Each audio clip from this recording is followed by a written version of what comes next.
Kamusta naman kaya mga kabayan? Ay, naririnig na naman ako at magpapakita na naman sa inyo ng masarap na luto. Tandaan nyo baga-aray, nung isang araw ako nag-upload ng pinapaitang ulo ng kambing. Aray, siyempre may mga kasama tayong inihalbos din, mga laman luaw at balat, yung kambing na yan. Ay gusto ko lang ipakita uli sa inyo, aray. Aray lang ng pagtitimplang papagarne, mga kabayan. Talaga hong itong ating mga gagawin ngayon, magpe-prepare tayo ng pagluluto ng sinunggaok at saka ng champagne. Yan ho, at ginagayat-gayat natin papagayaan, nagayat na natin yung mga balat, yung mga ibang laman loob. Ari ating tatapusin lang rin mga paggagayat ng papagarne. Siyempre, ay talaga naman ito napakasarap masarap na pang ulam, ay masarap na pulutan. Nako, sana panoorin nyo hanggang dulaw. Yan mga kabayan, tayo nagpe-prepare na rin ating gagawin isang pede at saka sinunggaok. Ayos! Ayos na naman ang pulutan. Yung nakabayan maya ng karikit. Yung dadating bisita din mga kabayan. Mga barkadang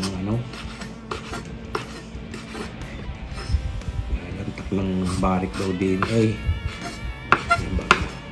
ganda natin. Ba? Siyempre, tayo hindi napapaya sa mga bisita, ating pinagahanda ng masarap. Makakatimos na luto ni Sir Boyet. Hindi ba? Ayaw, edi. Kaya ating luluto maya ng karikate pag natapos ang aming paggagayat. Wala mang mahirap-hirap din gawin paggagayat ng pagarne. Mga kabayan. Din itong ibang ito, mga durog-durog. Ayos. Kakarikit na.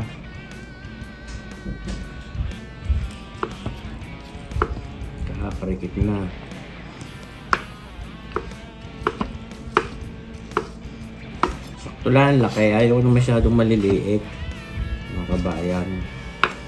Gusto ko yung para hindi mukhang bopis.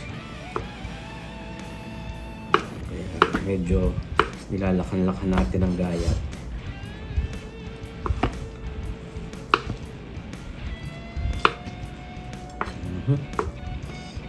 Let's go! Ito yung isang set na ito pag ating binibili mga kabayan.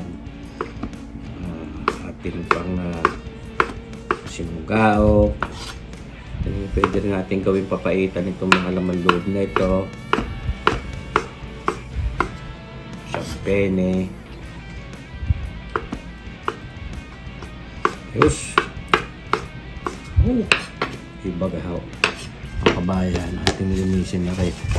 Ating ililipat din para nang sagay ito hindi manabog. Ito ko nanabog ito sa pinggan. Hindi natin lalagay ito.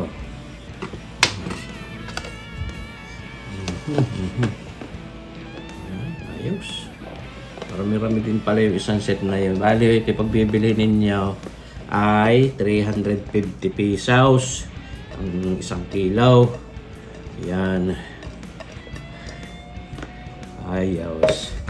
Gagayat naman tayo ngayon ng sibuyas, bawang. Ayos.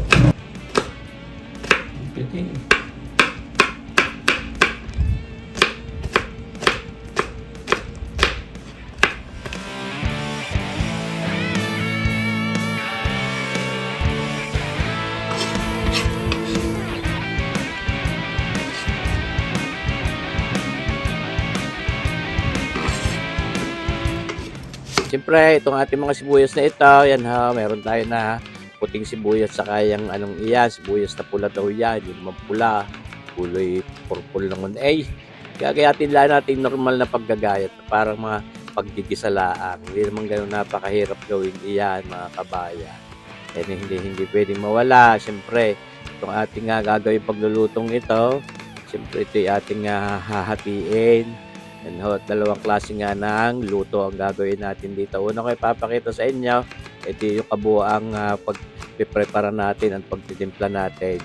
Ay pagka piluto ko sa sinunggaok, ay templado na kung tutuusin. Dadagdagan lang natin ng mga paasim, ayan ho. Tsaka mga silisiling haba. Tsaka pag mga champagne naman, ay di, abangan ninyo, di papakita ko din sa inyo kung paano man natin lutuin ang champagne. Yan ho. Itong ating sibuyas na ito, marami-rami, siyempre, para mas masarap pampalinamnam din. At ngayon, sasalang na natin itong ating talyasing ito diyan sa ating kalan at tayo mag-uutay na muna magsangkot sa diyan. Ito ni kayo mga kabayan, sabi ko sa iyo, basta kambay, wala kayo tatapang kundi balahibo at mga kuko, mga sungay-sungay, ay talaga namang gamit na gamit ang lahat ng pyesa. At saka pala mga ngipin, huwag siya sa mga ngipin, mga kabayan. Ayun na, tayo magsasangkot yan yung ating bawang na yan at saka luya. Yan ho. Ano pa gaitaw? Bawang pala ang ho, wala pang luya dahil lang ho saka natin lalagyan ng luya pag yung sinunggaok ng ating lulutuin. Yan ho. Sinahog na rin natin itong ating sibuyas na yan. Yan ang hindi pwedeng mawala. Ayan ho. Tunay naman ho. Napakasarap din naman yung pagluluto niyang mga sinungga o champagne. Inuna natin sasangkutsahin at lulutuin, palalambutin yung ating balat ng kambing. Dahil kahit yun na ihalbos ko na, ay iba pa rin ho yung mismong yan mo palalambutin sa timpla ng mga paglulutong iyan. Kaya yan yung makunat-kunat pa. Kaya ilalagyan din natin ng sabaw at nang mapalambot natin. How? Ay, tunay naman. Yung mga pwede na yung tutusi pag lalagyan mo ng paminta at asin at karikit na sukay, pulutan na yan. Lalagyan natin ng paminta, syempre, para nang sagay, talagang masarap ang amoy niyan. Ating sinasaboy-saboyan ng tubig at baka magtutaw. Aba naman, syempre. Ayan, how. Kako nga, yan ating palalambutin muna bago natin isahog yung mga mas madalambot na parte like yung mga laman loob. Ayan. Si ating sinasangkot sa lahat ng papagaya, kako ngay mahirap pagka ang balat ay makunat. Nako mahirap ngat-ngatin mga kabayan. And how, dadagdagan na natin ng tubig at nang yan ay mapalambot natin. Medyo matagal-tagal din yung luluto natin yung pagpapalambot na yung balat na yan. Kumbaga may 1 oras din mahigit yata ang pagpapalambot ko niyan diyan sa timpla natin iyan.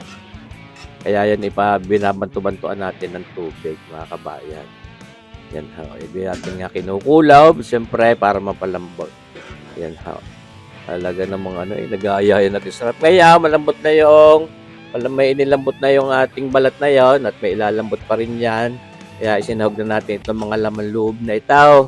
At yung iba din yung mga pyesa, yung mga tulad ng mga tuwalya, may punat pa rin iyon. Kaya yan hoy, panagpong-panagpo ang lambot ngayong balat at ng laman loob na yan. Kaya sa ating paglulutaw, tunay naman mga kabayan, nagayaya, sarap niya. Kako nga, basta kambing, ay talagang napakasarap. Lalo pag mga kaldereta na ipapakita ko din sa inyo. Ako'y nagluto din ng kaldereta ng kambing uli. So may lagi ko na ipakita sa inyo. Ayan ho, ayos na yan halaw. Siya babahanggilaan natin at panalo na mga kabayan. Sana naibigay itong ating video ito. Sana iaban nyo pa rin palagi ang ating mga susunod pang videos. Buhay tayong lahat. God bless!